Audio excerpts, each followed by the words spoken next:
What is up, guys? Welcome to episode 127 of the Nest Podcast. I'm your boy, Brandon, and joining me is a guest co-host for the night whose also name is Brandon, not to try to confuse anybody, but that's what we're doing for you tonight. Brandon Mateer, what is up, my man? How you doing? Doing pretty good, man. Browns coming off a huge win last night. That was huge, dude. It was awesome. But I know. th- Go ahead. thanks for having me on. I listen to the podcast all the time. It's an honor to be a guest. No, thank you for coming on. It was kind of a last minute scramble. Zach got called into work. He's going to be joining us late here, coming up here in about 20 minutes or so.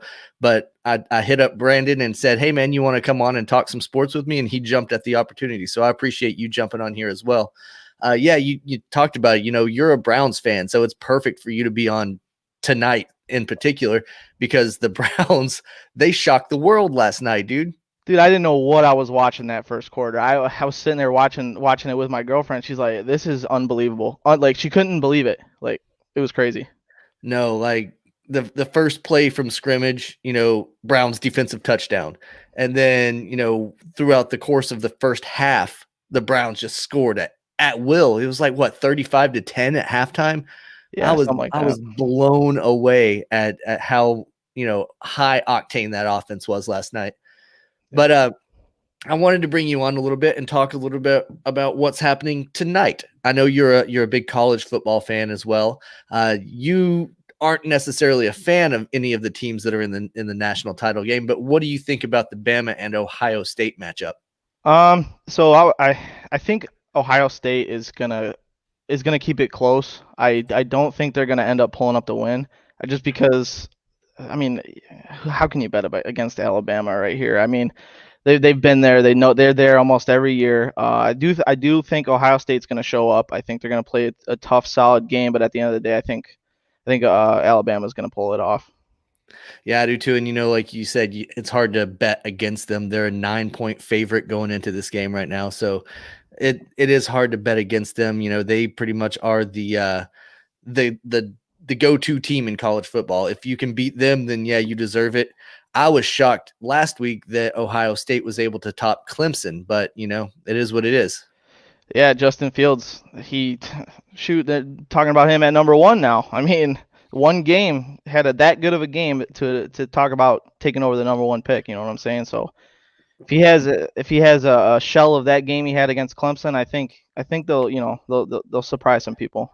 They're not talking about Justin Fields in Jacksonville, Florida. No, are they not? Okay. Trevor Lawrence is still the topic of all conversations in Jacksonville, Florida. So Gotcha. Okay. maybe some of the talking heads around the world are talking Yeah. about him, but not here in Jacksonville. Everybody wants Trevor. Everybody wants sunshine. I think it was kind of like the initial reaction of the national media was to, To hype Justin it. Fields, put him in a Jacksonville jersey, and get everyone hyped up about that there might be a different play there, but Ain't gonna happen. gotcha.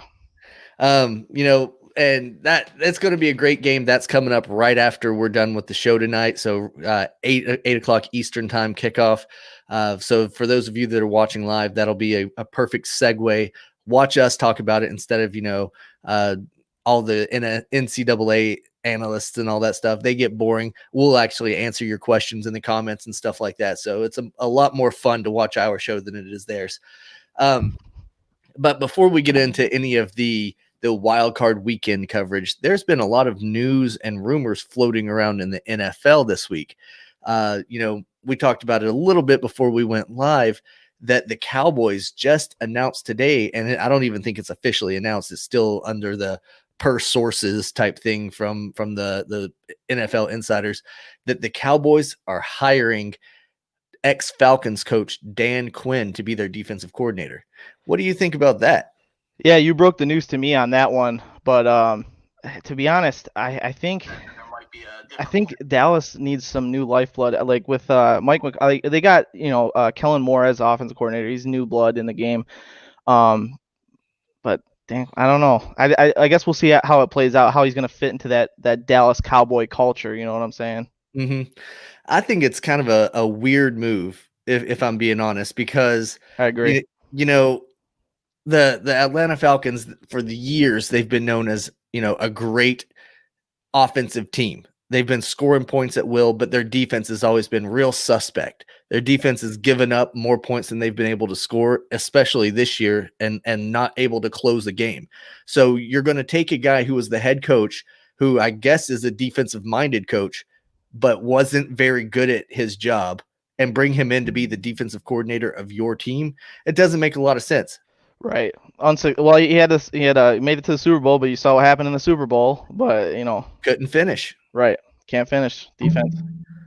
We'll see. I mean, that defense needs a lot of help, but yeah, and they really do. The Cowboys, if anybody, needs a lot of help on that side of the ball. Whenever they get Dak back, if they get Dak back, yeah, and they get that offense clicking again, they'll be able to put up points. It's right. Stopping people is their problem. Yeah, the offense doesn't seem to be the problem there. It's that defense, and it's a funny story. Actually, I played football with a guy that's on this starting slot corner for the Dallas Cowboys, Jordan Lewis. Really? Wow. Yeah. We played football back in the day, but like Pee Wee, high school. How Pee-wee. far back we go? Pee Wee. We were like you were kids together, okay? Yeah. We played a couple seasons together, so that was cool. But it's cool to see him in the NFL. But that defense, like you said, needs a lot of help. Yeah. For sure. And I'm sure it's not all on him. There's a lot of issues, not just, at the slot position there, but right. We'll see what Dan Quinn has to offer.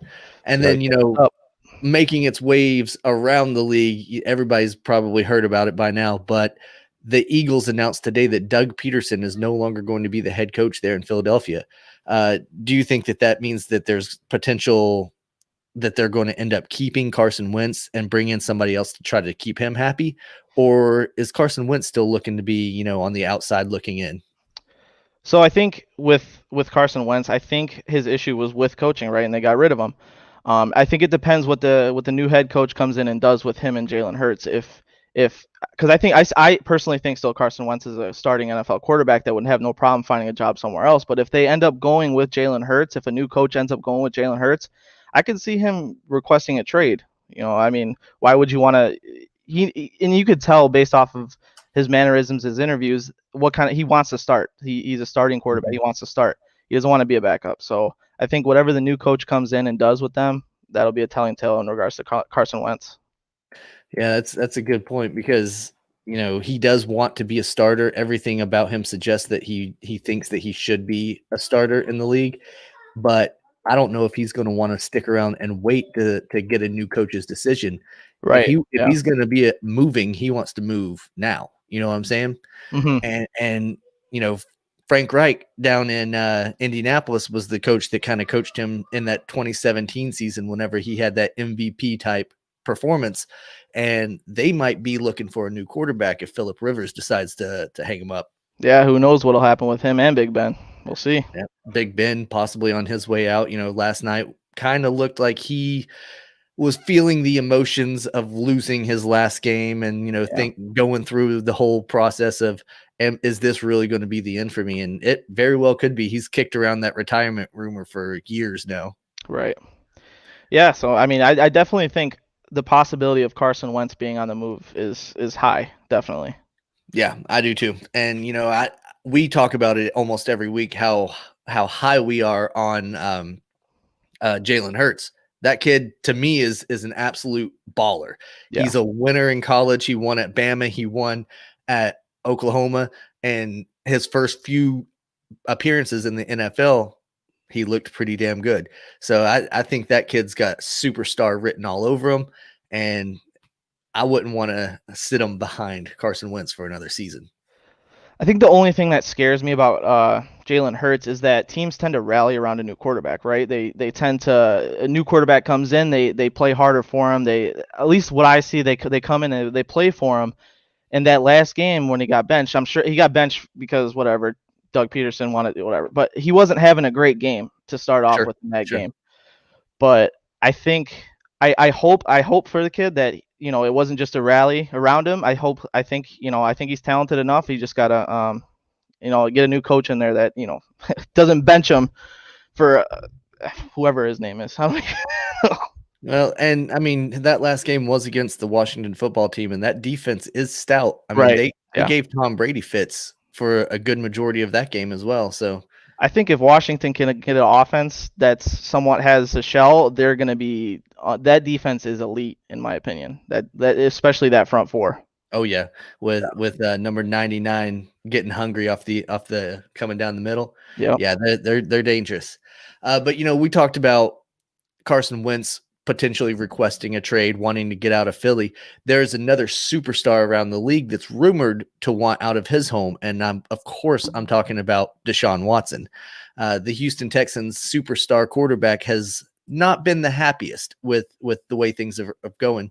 Of course, last season it started with the blockbuster dumbfounded trade of D-Hop, got him, sent him off to Arizona, and then they started off this year pretty terrible. Bill O'Brien, the coach and GM, subsequently got fired. So then they wrote out the rest of the season with an interim coach.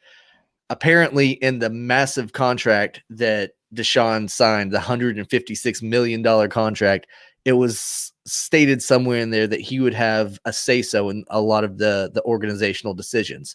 At least he would be, I guess, talked to about it and be able to give his opinions. And apparently that hasn't happened. Apparently they haven't went to him and considered any of his thoughts in the hiring of a new GM, the firing of Bill O'Brien, of course, the trade of D-Hop. So he's pretty pissed. Chris Mortensen tweeted out that Watson could be playing hardball with the Texans about a trade. His contract included a no trade clause, but informed speculation from a source indicates that he would consider a trade to the Dolphins. And that proposed trade would send draft picks and Tua to the Texans in exchange for Deshaun Watson. What do you think of that dream proposal for the Miami Dolphins? Honestly, I think if I'm Miami, I'm gonna take that deal, and because Deshaun Watson's a proven quarterback, right? With Tua, you've seen a couple of good things out of him, but you don't really know. You know what I'm saying? He could be a lot of people talking about him being a bust. It's but with Deshaun Watson, he's a proven NFL quarterback. The thing about the Texans is they need to make this trade. Bill O'Brien completely stripped that team when he made that trade. I don't think they have first round. I don't think they have picks in the first 2 rounds this year because of him, because of that trade. But I think if they're smart, and if they're having problems with him, they then trade him for some draft picks because you need draft capital with that team, especially coming off. They had 4 wins this year, something like that, 4 or 5, something like yeah, that. something like that. To your point, the Dolphins are ahead of schedule on their rebuild because they were a 10-win team this year, 11-win team, whatever it was. Yeah. Just missed the playoffs. They were the odd man out at the end of the season, essentially, and they've got draft capital to burn. Yeah. If they made this trade, 2 of the picks that they acquired from the Texans in that Tunzel deal would go back to the Texans in exchange for Deshaun Watson. I'd definitely make this move if I'm the Miami Dolphins. Yeah, 100%. I mean, you got the draft capital, you got a proven quarterback he's having problems with his team. Houston needs draft capital. It seems like a benefits all type of scenario here, and I think that if I'm in the front office with Miami, I'm definitely getting on the phone with Houston. And not only that, the Dolphins also have Ryan Fitzpatrick down there. You wouldn't need him as a safety blanket if you're going to bring in Deshaun, because Deshaun's definitely better and is going to be your starter. Right. Therefore, you can cut that however many millions of dollars that Fitzpatrick gets paid. Maybe he goes on and backs up Jalen Hurts. Maybe he goes on and replaces Phillip Rivers in Indy. Maybe he goes on and plays for the Patriots next year or something. Who knows where he ends up? I don't think he's done yet. He's proven that he can still play. So no, I mean, I think Brian Flores has done a great job with that team. I think absolutely. If it weren't for Kevin Stefanski and the Browns team, he'd be in the coach of the year. 10-win season with the Miami Dolphins isn't nothing to shake your head at, especially when no one thought it was going to happen, right? No, Miami Dolphins, I didn't think they were going to be in the running for any sort of playoff spot at the end of the year. No, I gave them a cool 8-8 to start the season. I thought maybe they would break even and they would have a much better season than they've had, but I didn't expect them to be competing for that wild card spot. And they kind of got the shit end of the stick because they ended up playing the Bills at the end of the season Yeah. instead of playing a team that was more of a scrub team, a team that's more easily beatable or whatever, or a team that was resting their players, much like the Browns who played the Right. Steelers who put in their second and third stringers. The Bills went out there like they wanted to play that game as if it was a playoff. Right. Yeah, they kept Josh Allen in there for. I remember watching the game. They were talking about when are they going to get rid of Josh Allen? When is he going to get put on the bench? Because they were up by a pretty decent margin, but no, they wanted to work, I guess. So They didn't want to rest him. They didn't want to take him out. They wanted to go for the throat. They right. said, they basically said, "This is our division. We don't let our division rivals beat us. We're going to make sure that you don't make the playoffs. That's our goal, is to screw up your chances." And Right. that's what they did. And that's something you haven't seen from Buffalo. I'm super excited from Buffalo and their fans because that culture is changing like crazy, and you can see it. Like you can see it just based off of what you said. I mean, that's a divisional game to win the division, right? And they foot on the gas the whole game. Don't matter how much are up. I did think they end up putting Josh Allen on the bench at some point, but they were up by a substantial margin by the time they did that. Yeah, absolutely. One of our commenters, Jerome, says J.J. Watt. Did you see the passionate speech that he gave about the losing that happened in the Texans organization and all the things that he was talking about? I did, and immediately wanted to trade for him as soon as he made that speech. I mean, he seems to be the lifeblood of that city, that team, and to see a guy that passionate about this team is something you don't see very often in the NFL. And it was awesome to see him just say, "Hey, like we get paid a bunch of money to win football games. That's our only job, to win football games, and we're not doing that. Something needs to change." And that was awesome. Yeah, I agree 100%. That dude, he's literally given up his body Yeah. to the Houston Texans. This dude's been injured a million times. And he's given it all. He's left everything he has out on the field, and he has nothing to be sorry for. And the fact that he looks around and he sees other people that are just half-assing it really grinds his gears, and understandably so. Right. Well, let's move into some of these wild card results from this weekend.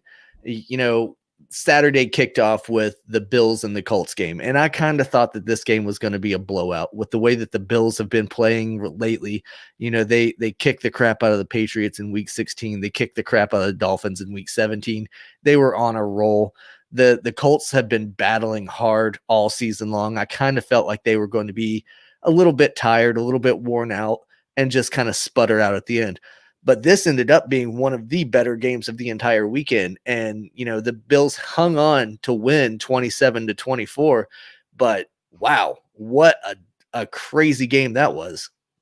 I think with Indianapolis, I think they're a quarterback away from being a really, really good playoff contending football team because they got Jonathan Taylor at running back. He's had a good year, good rookie showing. That's right there. They're going to get some people back. T.Y. Hilton, I mean, if they get someone to throw to these guys, like Phillip Rivers, he should retire in my opinion. I don't think he's got it anymore. But I think they're a quarterback away from really contending, and I think you kind of saw that on Saturday when they played the Bills, because I think the Bills have the best shot in the AFC at taking out the Chiefs. Yep. I did, and I still do, but Indianapolis, I think a couple more things they need to add to their roster, and I think they're going to be a really good football team. I think you're right. You mentioned T.Y. Hilton. That's one of the positions that I would like to see the Colts address, is their wide receiver position, because T.Y. is a little bit old. He's been banged up. He's not Mr. Reliable that he was years ago. But, to your point, this is a team that last season we were all talking about they could be a potential Super Bowl team with Andrew Luck. Right. Then Andrew Luck just said, "Oh, no, actually, I'm just going to go ahead and retire. I'm going to call it quits." And then last season kind of was a wash for the Colts. They ended up getting that draft pick. They ended up landing Jonathan Taylor, and signed Phillip Rivers to a 2-year deal. He's still got 1 year left on that contract, and that Frank Reich says that he wants him back. So we'll see. I think he should retire as well. I think 17 years in the NFL is definitely respectable, but who am I to say you can't go get your millions? But right. Because ultimately Yeah, if your coaching staff thinks you can perform at that level, I mean, yeah, why not go get your millions? But if that case, if I were the Colts front office, I'd be drafting a quarterback in this round and letting them learn a little bit under Phil. I mean, I know they're not really going to be in a position to get an elite level quarterback, but maybe get a quarterback that could learn a little bit. I don't know, because with Phillip Rivers, I don't see them losing pretty bad. I don't see them losing 10, 12 games for a while. So Yeah, no, I don't either. It would be interesting to see them get a new quarterback, but for this game in particular, like it was just, I think it was good that the yeah, Bills had this test. I right. think it was good that the Bills kind of got stretched to their limit and they had to actually play a competitive football game because, you said it. Ultimately, we think it's going to be Bills and Chiefs down the road.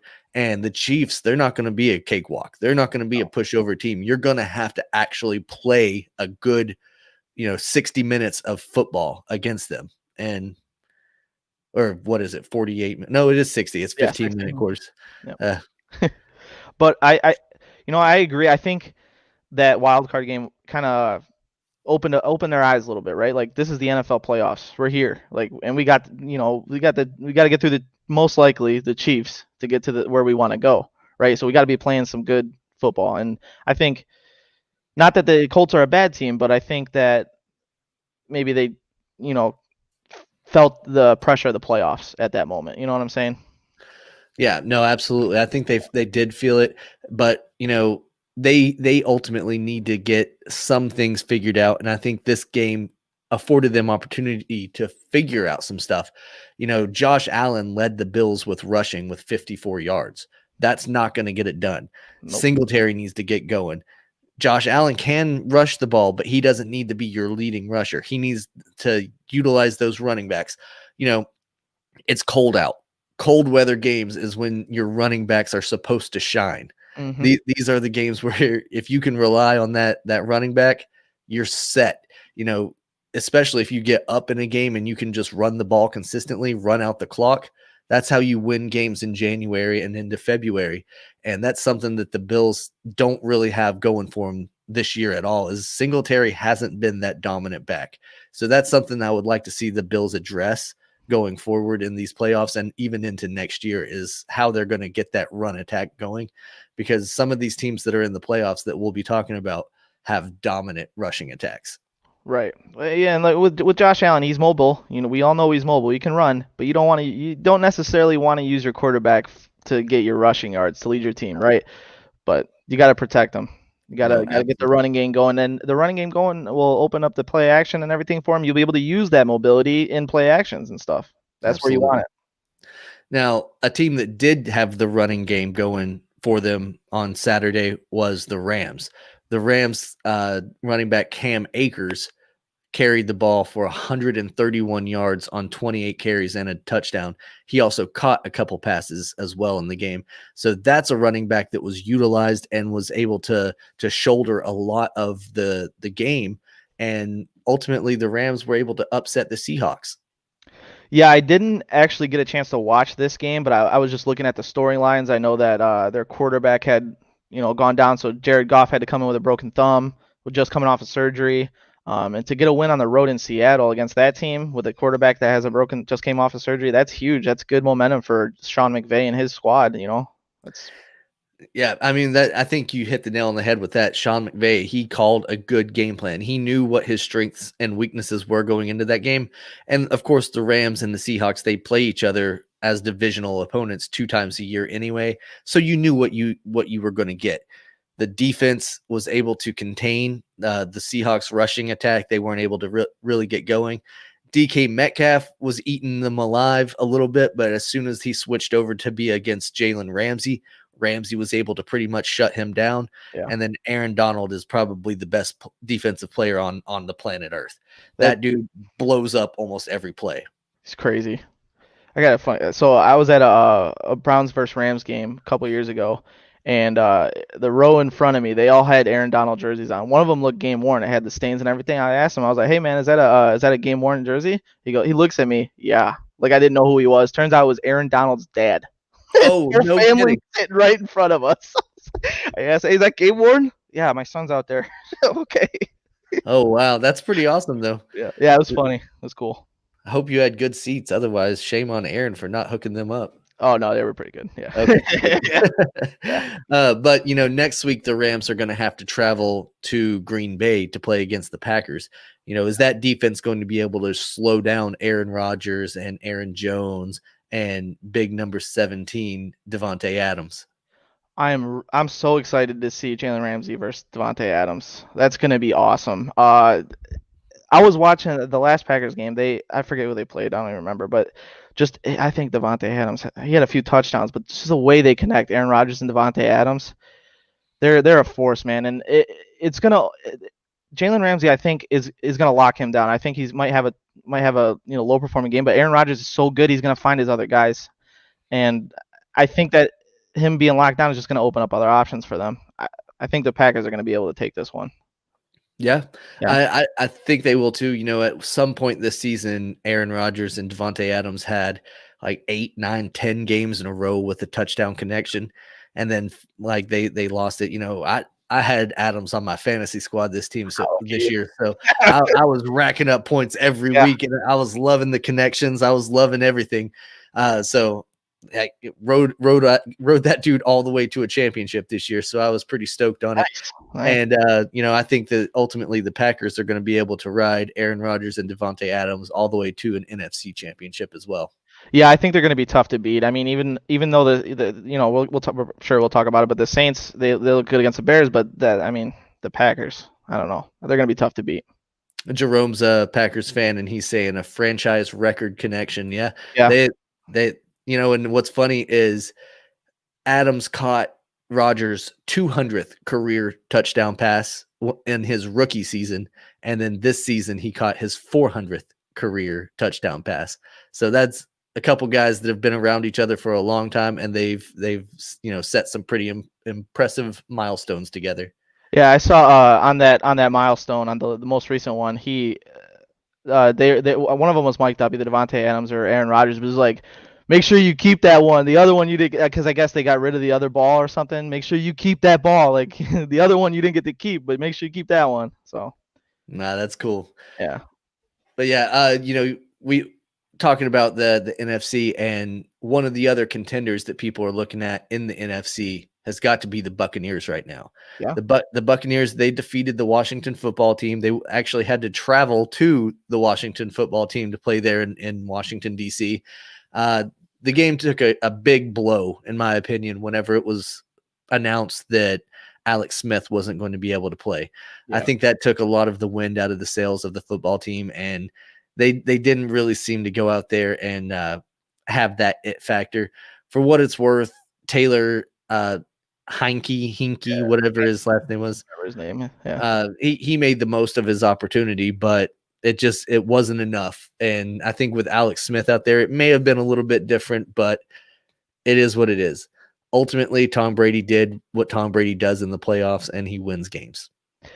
So this one was the one I was thinking there might be some kind of upset here, just because I was just reading on something and was reading that Tom Brady goes to bed at 8:00, doesn't like the cold weather. That's why I moved down to Tampa. I'm like, this is a Sunday night game in the cold weather, so it was funny. But I thought that Washington front four definitely had the opportunity to cause a lot of disruptions with Tampa. But at the end of the day, Tampa, they got Mike Evans, AB.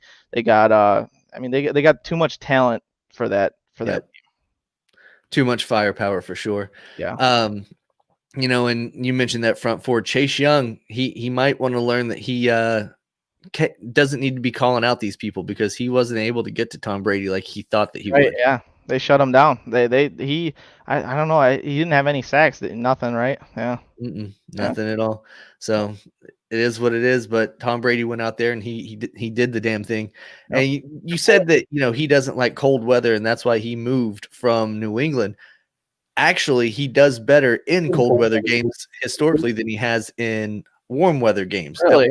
At one point in his career, he was like 0-3 in games that were above 90 degrees. So random possible guys telling me he actually plays pretty well in the cold weather games. He won a few championships while as a member of the New England Patriots. Of course.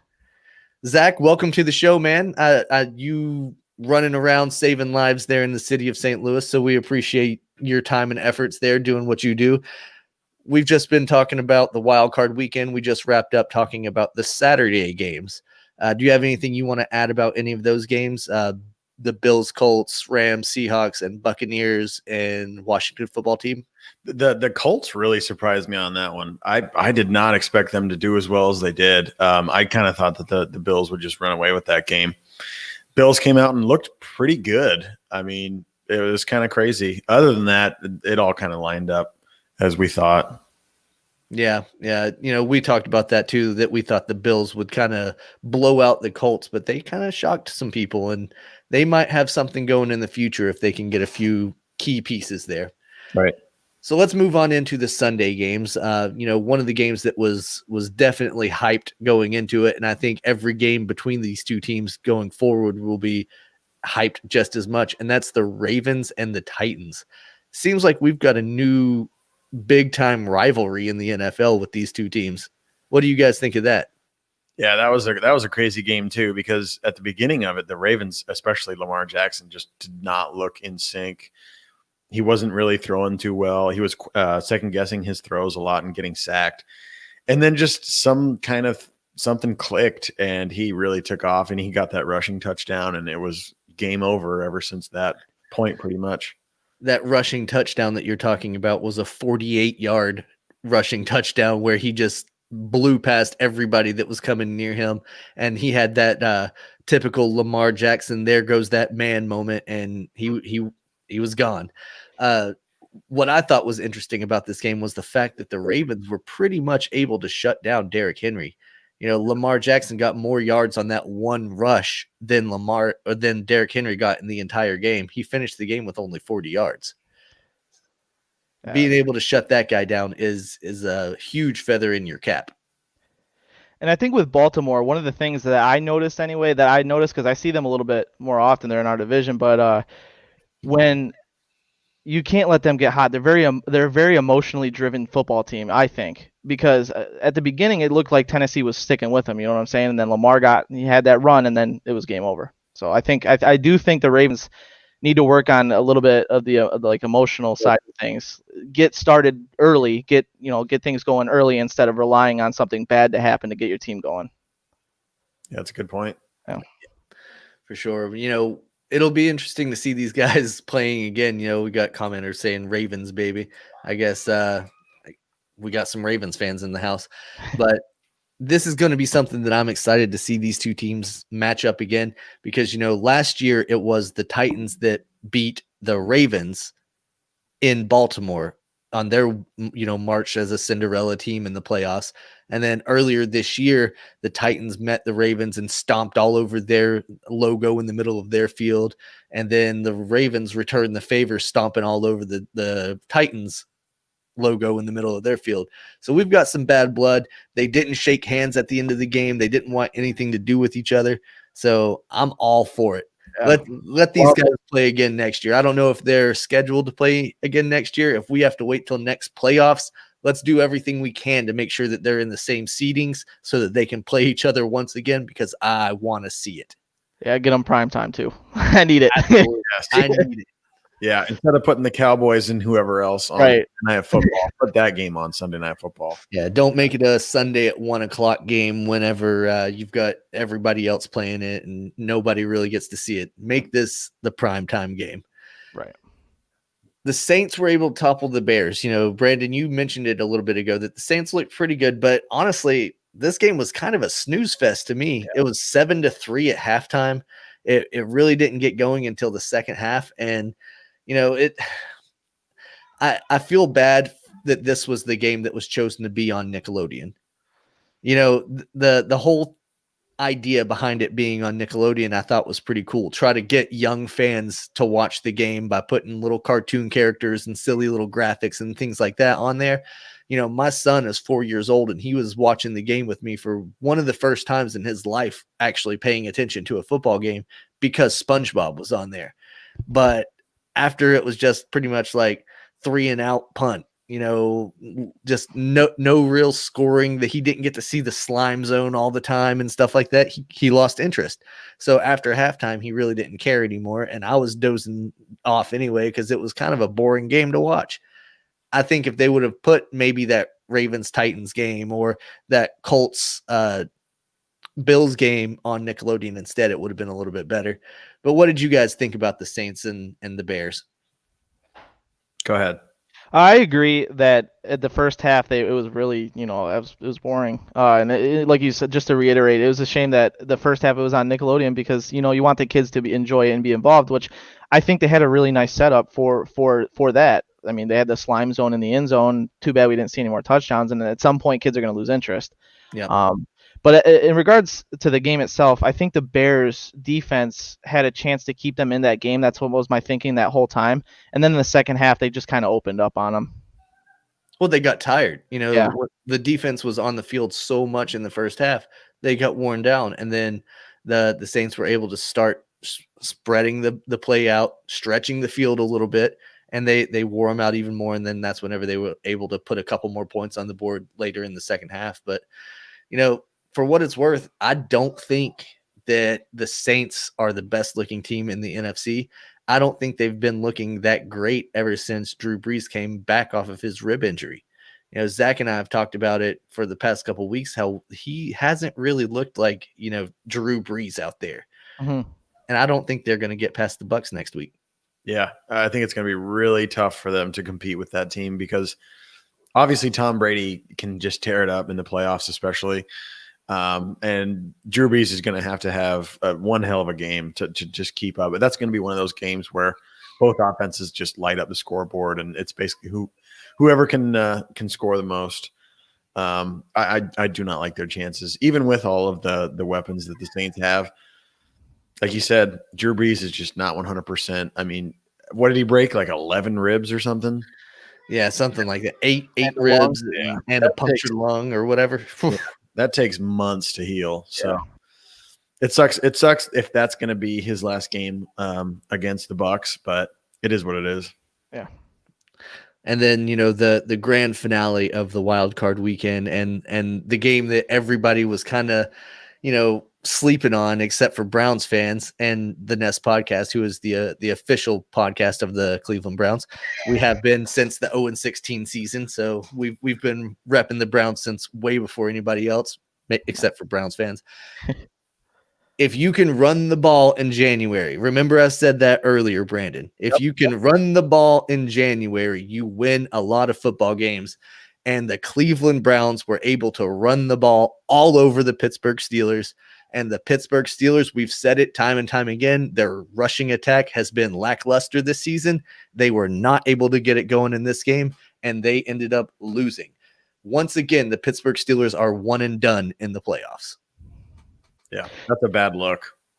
Go ahead. Yeah, well, I think with the Browns, just whatever the Browns had to go through in that game, missing a head coach, had the guy. It's funny because Baker Mayfield after the game was like, I met a guy named Blake. That's what the joke around Cleveland is, like a guy named Blake. Like they're making T-shirts for it and everything. But he's like, yeah, I introduced myself to him, to my left tackle, about 15 minutes before the game started. I was like, oh God, I didn't know that. I know what the game was going, but it was just cool to see the team be resilient against the Steelers, right? Against a team that has beat our ass all like for the last 20 years, right? Just to take it to them like that was awesome. Yeah. I said on one of the groups that Brandon and I are in on Facebook, Sportszilla, that they're going to sell that game on DVD in Cleveland. Oh, yeah. That was such a huge moment. I mean, Brandon and I both wanted the Browns to win, but honestly, I was like, I do not see them having a chance. This is going to be so tough because the backups won by 2 or lost by 2 or whatever. That was an amazing football game. Like just outright crazy, because that first quarter, alone was just insane. 28-0. Like, I don't think anyone predicted that happening. Baker is a guy who I've said before kind of doesn't live up to the limelight, whenever the bright lights are on and it's go time and it's real important, sometimes he kind of just gets lost in that. Not last night. He tore it up. Right. Well, I think and the Browns defense is really who tore it up. They were able to get 4 interceptions and a fumble recovery in the end zone, so that they were getting turnovers left and right. And Big Ben, for what it's worth, he actually had to throw the ball a ton. He had like 500 yards passing or something like that. So he was back there slinging it. It's just they don't have a rushing attack. They can't rely on that, and their defense that's been so stellar all season long really let the Steelers down. I think he threw the ball something like 60 something times. Yeah. Last I saw it was like 68 attempts. Yeah. That and what you were saying about Baker Mayfield is I think the little bit of the pregame, John with the Juju Smith-Schuster, Chase Claypool, the TikTokers they have on their team. I think Baker likes to thrive off of that stuff, right? You tell him something bad, he's like, okay, let's go. Like, you know what I'm saying? And I think that's kind of, he showed out last night, and I think, he probably won't say that's a reason why, but somewhere deep down that fueled him a little bit. Yeah, I absolutely think that Baker thrives in that like underdog mentality. Yeah. And it just kind of drives him. I'd like to see how he would play if there are the favorites, because I don't think they've been the favorites for a long time. Obviously, they're damn sure not the favorites for this Chiefs game. So I don't know. I guess we'll see how he continues this little underdog run that they've got going. Yep. Now, what do you guys think? Do you think Mike Tomlin, the head coach of the Pittsburgh Steelers, is on a bit of a hot seat at this point in his career? I don't know. He's pretty cemented there in Pittsburgh. Let me give you some numbers. Yeah, he's great regular season coach. He's got a winning record, 145 wins, whatever it is in the regular season. In the playoffs, he's 8-8. That's 500 record. They've made the playoffs 9 times under Mike Tomlin in his tenure there as a head coach. They've been a one and done 5 of those times. I don't know, man. In a Super Bowl or bust culture like the Pittsburgh Steelers, that's not getting it done. Yeah. I don't know. I don't know if it's him or if it's just the players that they have on their team.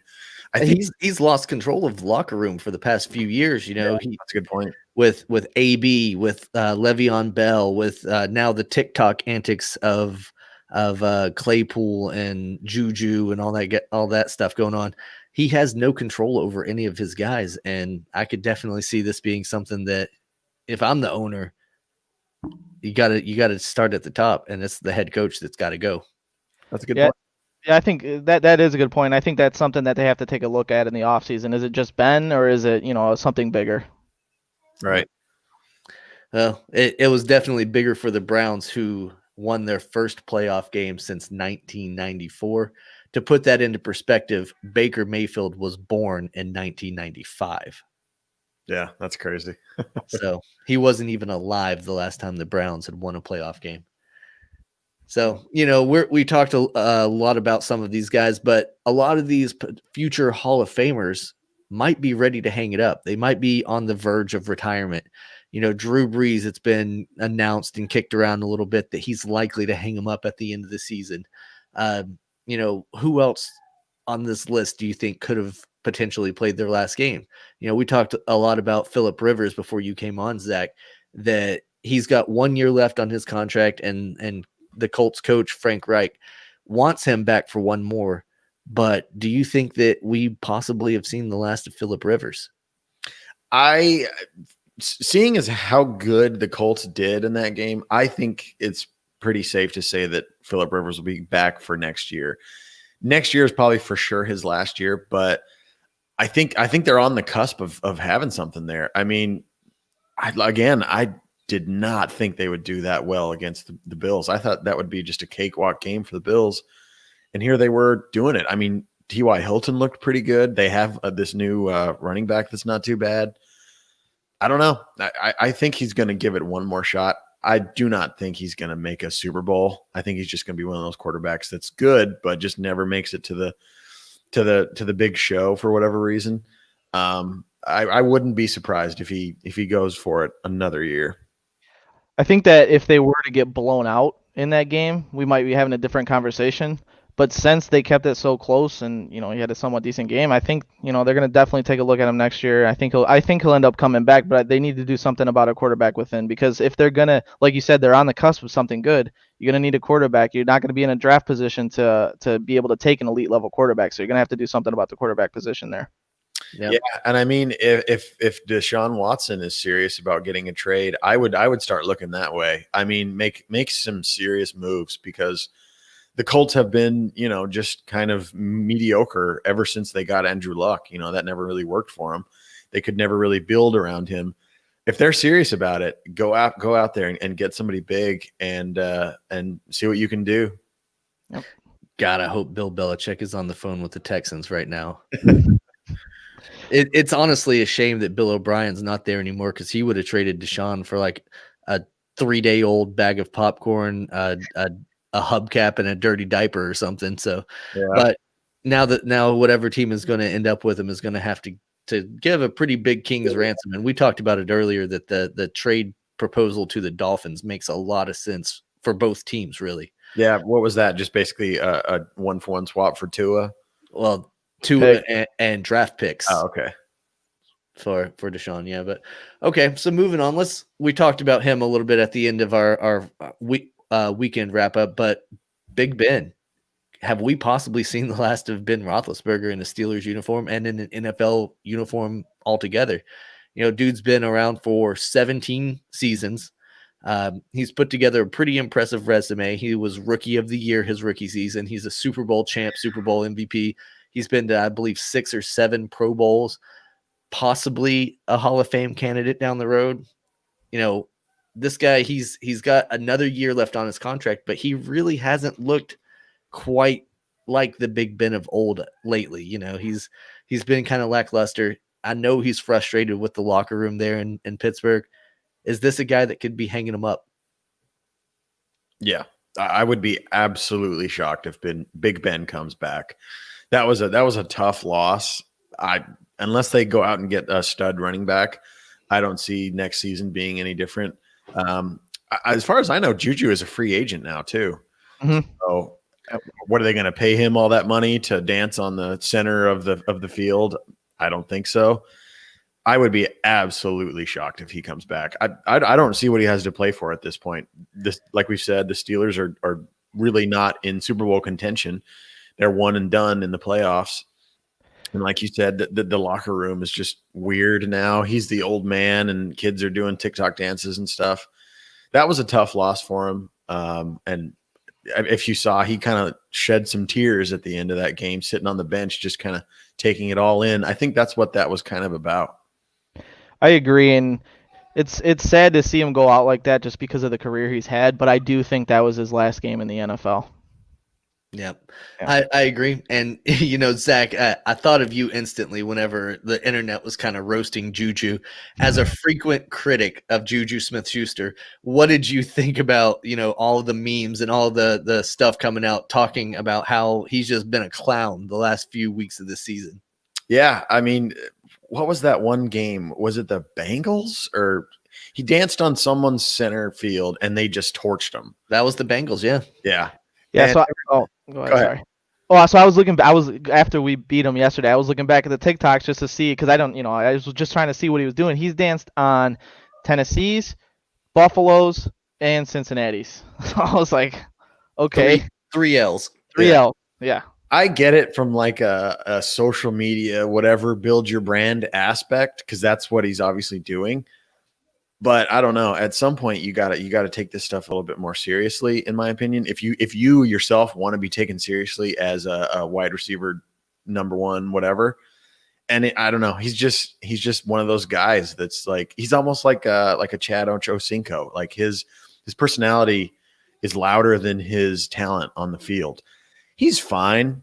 I mean, he's not a bad player, but for him to act like he acts and taunt like he taunts with his dances and stuff, it doesn't add up to what he produces on the field. We saw, especially last year without Big Ben, he was not producing much of anything. And even this year with Big Ben, again, I mean, not bad, but he's definitely no superstar out there. So it's funny because what did he say? The Browns is the Browns, and now that's like just taken off because he's been Nameless proven gray wrong. faces. Yep. Yeah, all he sees is nameless gray-faced players. They're just basically the silhouettes, the Madden creative player profile image. That's all he sees when he sees the Browns. Now he Yeah. sees the team that knocked him out of the playoffs. And what got me today is Chase Claypool went on TikTok live. I saw, and he was like, "Oh, it don't matter. We lost. The Browns are gonna get smashed by the Chiefs next week." I'm like, "You're still going after that loss?" Like, He's just the next generation of loudmouth Pittsburgh Steelers wide Yeah. receivers. Yeah. They had Antonio Brown who passed the gauntlet on to Juju, and now Juju as a free agent has passed it on to Claypool. So he's the next one that's just going to be up there running his mouth. It's crazy to see. And we go from that to one of the more respected guys around the league that potentially played his last game in week 17 of the regular season, and that's Frank Gore. 17 years in the NFL. We talked about it with Phillip Rivers, with Ben Roethlisberger, both played for 17 years as quarterbacks in the league. Frank Gore played for 17 seasons as a running back in the NFL. That's almost unheard of in this day and age. And he's played on pretty much half the teams out there. He leaves quite an impressive legacy behind him. He hasn't been the breakout star. He hasn't been, a perennial league MVP or anything like that. But he's climbed up the all-time rushing list because of that longevity. Is this a guy that we could see in the Hall of Fame one day? I don't know. I think it would take a couple rounds of his eligibility to kind of kick in or whatever. I don't think he's a first ballot or second ballot. Sure, it'll take a while. Yeah, I agree. I think he's had a nice career. What is he, number 2 or number 3 on the rushing list? But yeah, he's had a nice career. But like you said, I agree. He's not gonna be a first ballot. Maybe not second. I think he'll get in there, but I think it'll take some time. Yeah, I agree with both of you guys. I think that it will take some time. He's not a Barry Sanders type guy who's going to be a first ballot, but he should eventually get in there just because of that longevity. And what's funny about that? He's played so long that he has a son that plays college football right now.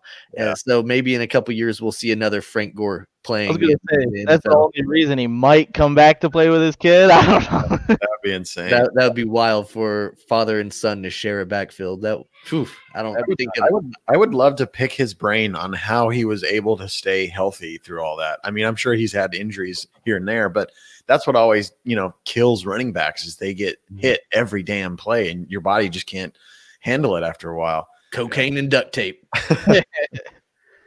I just wonder if it was luck or if he worked hard on his, recovery and stuff like that, or what the case is, because that's just insane. Jerome says he has titanium knees, and that's about the only way a running back sticks around that long is he's bionic in some way. Yep, or your Gumbo or Gumby. Gumbo, yeah, he's a Cajun dish. Well, you guys have anything else you want to talk about tonight? I do. One more. Cam Newton. Did we see the last game from him? I think he'll find his way to another locker room. I don't think he'll be playing in New England next year. I think he'll end up, as probably a backup somewhere. I don't think his last game is behind him. He'll get another shot at it, but I don't think we see Cam Newton or Jared Stidham in New England again. Okay. Yeah, I just wanted to ask because you're a New England guy, so I wanted to see what your take on the subject was. I don't think we see either one of them in New England. In fact, I think the future quarterback of the New England Patriots is about to take the field in the national title game, and he plays for Alabama. Oh, nice. Oh, okay. Would they have to trade for that draft pick, or what do you think? The Pats should have the 15th overall draft pick in this upcoming draft, and Mac is projected to go about 15. So. Really? Wow, that's late. Yeah, it is. Interesting. I mean, he's not the Trevor Lawrence, Justin Fields like sexy picks or whatever, but sure. He's a Heisman candidate. But his I guess allure is that he's got all those good receivers and all that talent down there. So it kind of makes him look better than he is. Like maybe his stats are a little inflated. So he slipped down the draft board a little bit. I don't know, whatever. I'll take him if he falls that far. Right. Another guy that I think is Thinks on a he'll hot be taken. seat for a job in the NFL is Mitch Trubisky. I mean, I don't see a team that's gonna give him some sort of contract for how he plays. Damn sure it's not gonna be the Bears again. Yeah, it's old Mitch. We thought whenever Nick Foles replaced him midseason that was pretty much curtains on his tenure there in Chicago, but somehow, some way, Nick Foles screwed it up enough for him to come back and actually get some more snaps. So I could see them sticking with him another year. Is he a free agent right now, or does he still have another year on that contract in Chicago? I don't know. Can look it up real quick. Yeah, I got it. Yeah. He's young, so I'm assuming he has probably another contract. But yeah, he strikes me as a guy who doesn't have much longevity in the NFL. He signed a 4-year contract in 2017. He's got 2 years left. No. Yeah. He's still got some time left on that contract. He'll be back in Chicago. Whether they make some changes or try to make some adjustments between now and then, I could definitely see it. Maybe they'll go and try to pick up another quarterback. But I saw the memes, and I'm sure you guys did too, about Patrick Mahomes has won an MVP. He's won a Super Bowl. Deshaun Watson won a national title, but neither one of them have won an MVP, the Nickelodeon valuable player. And Mitchell Trubisky, in a loss, won the very first MVP. So that's funny. Was that just like a fan voted thing? 100% was a fan voted thing. I still don't get that. Why the hell did they vote for him? Maybe it was a joke. I'm not 100% certain, but I think it had something to do with Barstool Big Cat. But I'm not sure if you guys are familiar with him. I think he initially tweeted out, was telling people to show their kids and vote or whatever, but I think he's a Bears fan and he hates Mitch Trubisky and he wanted to get him a stupid award. So I could say stupid award, but couldn't get it. That's funny. They succeeded in that. Well, guys, that's all that I have to talk about tonight. If Brandon, do you want to talk about your video game channel at all? If you guys want to stop by, it's twitch.tv/SergeantMittens21. I play Warzone, Madden. We'll play a bunch of different games. I just started it up, so go easy on me. But yeah, I appreciate you guys having me on. This was a lot of fun. Yeah, man. Well, yeah, thank you for stepping in. Zach was about half the episode was out saving lives, doing his thing in St. Louis. So we appreciate you stepping up on short notice. And Zach's actually our resident game streamer and all that stuff here at the Nest Podcast. So you guys might want to link up and exchange info at some point and maybe do some cross-play. Yeah, most definitely. So thank you guys for watching, all of you guys that are out there live viewing right now. And thank you for everybody that listens to the audio podcast that's available on iTunes, Spotify, Podbean, all those great places. We appreciate all the love and support that we get from you each and every week. And we will be back next week here at the Nest Podcast. Peace.